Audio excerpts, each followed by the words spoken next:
of my library.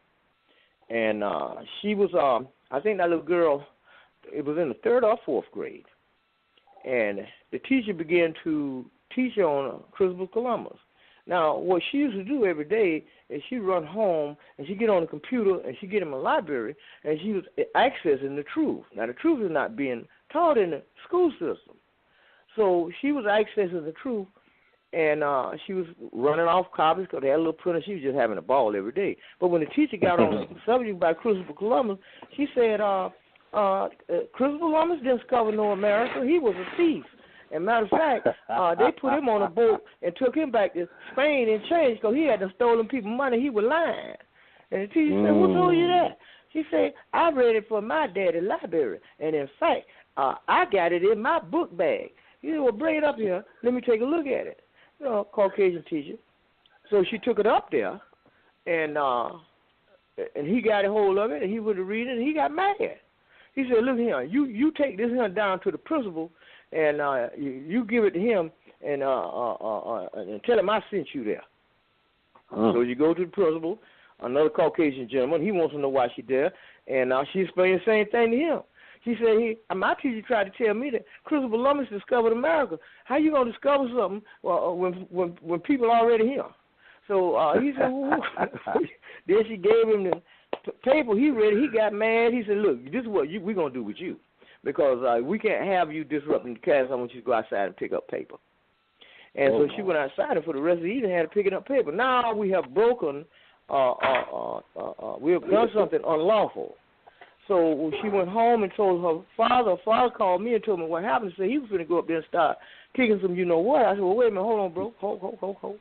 Let's go at this another way. I said, let's get online. Get you some of them little spy cameras and just attach them. They got them in bracelets and necklaces and stuff. Put that on them. And just explain to her, that, you know, not the damages, what it make sure it's pointing at them and stuff, and just show that she is outside picking up paper. I said, that's all you got to do. And the little girl come home with it, and I said, now you take it and upload it to your computer, and then download it on a DVD disc, and send them a copy of it. And he did.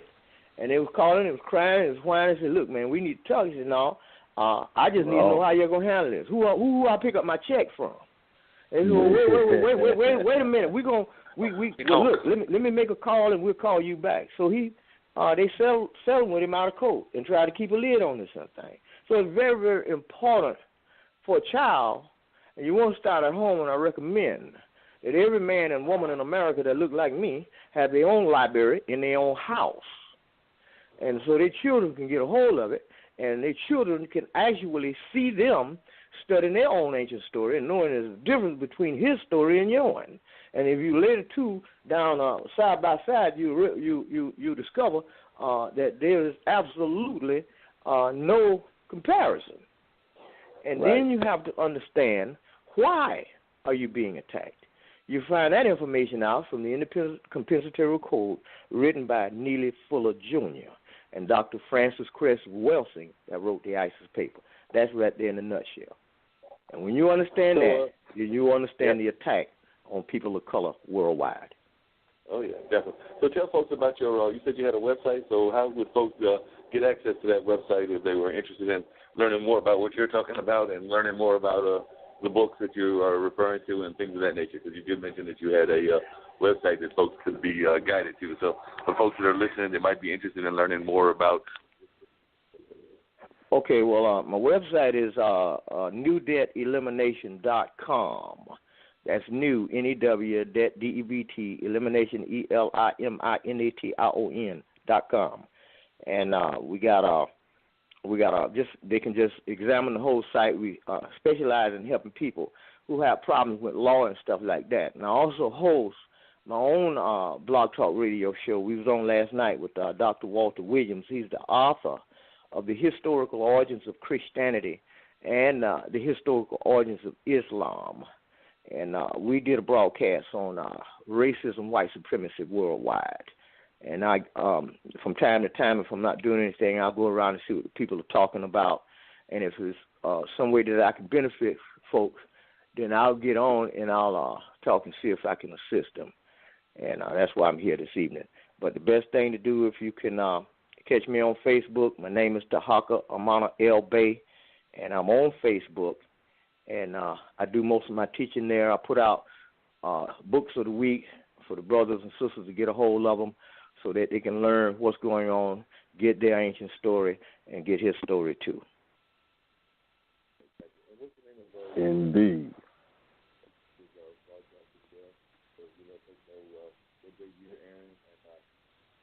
I can't hardly hear it, brother. I said, what's the name of your broadcast as well? Because we don't mind promoting other people as well. I'm on Moorish Talk Live 100. The only thing that you'll have to do, if you just type my first name into Google, everything will come up. If you just type my name into YouTube, there's a ton of work there that has come up, and you can just click on the YouTube video. My name is spelled Tarhaka, Tarhaka. But we definitely appreciate you calling us and giving us your insight and things of that nature, because we definitely know that, as you said, there are a lot of folks that are not even understanding their own stories. And you're right, it's across the classes and across the races. But particularly in our society, we oftentimes even let them dictate what is our story, and they only pay attention to certain heroes. Because I was actually just talking to one of my coworkers about that earlier today, and we were talking about how a lot of times, of course, they're going to put out the big names, the folks like Harriet Tubman, Malcolm X, Martin Luther King, Crispus Attucks, George Washington Carver, but oftentimes they leave out a lot of the other history of the people that have helped actually build this country. A lot of times they even leave out the person that helped create the District of Columbia and others, Benjamin Banneker, even though he is one of those that is sometimes mentioned, but not as mentioned probably as often as it should be.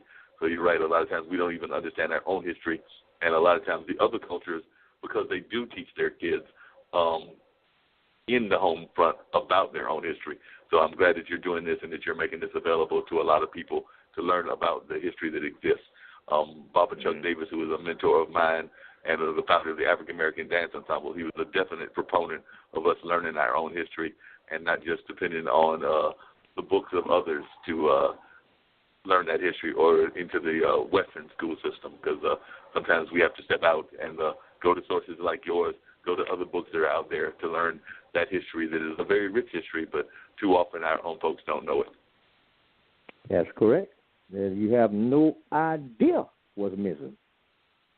Yeah, you're absolutely correct about that. Too often there's just so much of the history that we don't even know. And sometimes if we do learn the history, we even sometimes don't even give it the kind of credence that it needs to get. Because, I mean, even though we're here in, at least I'm here right now, in Durham, North Carolina, there's a lot of people that know about Pauli Murray, but they don't understand all the activism that she was involved in, even though there are paintings of her and murals of her here in this area, as well as there's even going to be a Pauli Murray Center. Can't remember if it's already built or if it's in the works, but it's definitely, if it's not already done, it will be very shortly. And but if you talk to people, they may have heard the name, but they don't necessarily know what her story is. And the same with Dorothy Hurston, who has actually spent some time here in Durham teaching at Central when she was living. But a lot of times there are folks like that folks, they may know just a little bit about their history or their basic history. I mean, even like some of those authors that we know who they are in the sense of knowing they're authors of a certain era. Like we know when Langston Hughes was, we know when Richard Wright was, but a lot of times we don't go deep enough into learning what their struggle was while they were living. Well, brother, how would you feel if you found out that the entire state of Florida was owned, controlled, and run by us? There were no Indians. That's another label. And wow. It really is not hard to figure out. I mean, if you got Japanese and attached to a landmass called Japan, you got Chinese attached to a landmass called China. You got Cubans attached to a landmass called Cuba. We even got Mexicans attached to Mexico, and it goes on and on and on.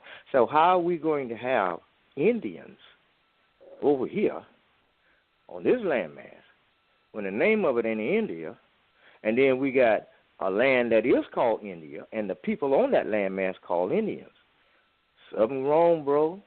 I live right here in Florida, man, 40 miles off the coast of Florida in the Atlantic Ocean. There's a 400-foot high pyramid. We won't find nothing about that in the news. They put one little article about it in the newspaper one time. We found it. But then we also found out they covering up what's under the ocean. From Florida down to Bimini, and from Bimini over to Cuba. We got underwater whole civilizations with stone statues with our features on them and pyramids. But they got it. They got it in order to keep a lid on the most powerful man on the planet, who's genetically dominant. We got to cut him off from knowledge of himself. They burned thousands and thousands of books about our ancient story in this hemisphere and murdered the keepers of the material and was killing them over in Mexico. Anybody that was involved in high levels of knowledge and philosophy and supreme mathematics and science, they were murdered. Right. Millions and millions of people. A lot of people, these are things they just don't know. The most important thing that we can do is get our ancient story in the West. See, we got a lot of us got it down to a science. We can talk to you all day long about Egypt and Africa, but we need to start digging over here. We got thousands and thousands of caves in the Grand Canyon. They used to fuel. They had a problem with the coal trying to fuel the trains and during the age of the locomotive over here. And they had them went in the caves up there in the Grand Canyon and took all the mummies out, Egyptian mummies, and was using them for fuel, to fuel the trains across the railroad track. People don't know that.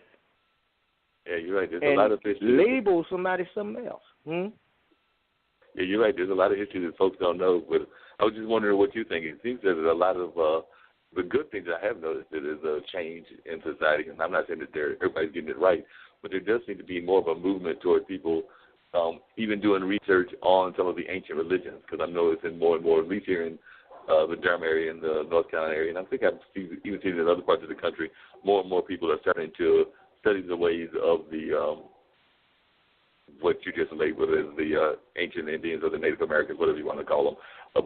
And they're studying the ways of like the people from the Yoruba nations and things of that nature. So you're finding more people that are actually getting involved in these kind of, they call them ancient religions, but a lot of these were religions that were not allowed to be practiced initially because when we came into the West, whether it's from Africa or whether it was from other parts of the great world that we're in, they were trying to eliminate us understanding our own ancient religious beliefs and systems and things of that nature, and we're trying to push us more and more toward a Western kind of belief. But I am seeing more and more people that are starting to recognize some of the faults of that and are at least starting to research and do some just surface research in some cases, but some are getting deeper. But it seems like there's more and more people that are trying to get a greater understanding of thoughts that are like based in Africa, based in some of the Asian countries, even based in Native American belief systems and things of that nature.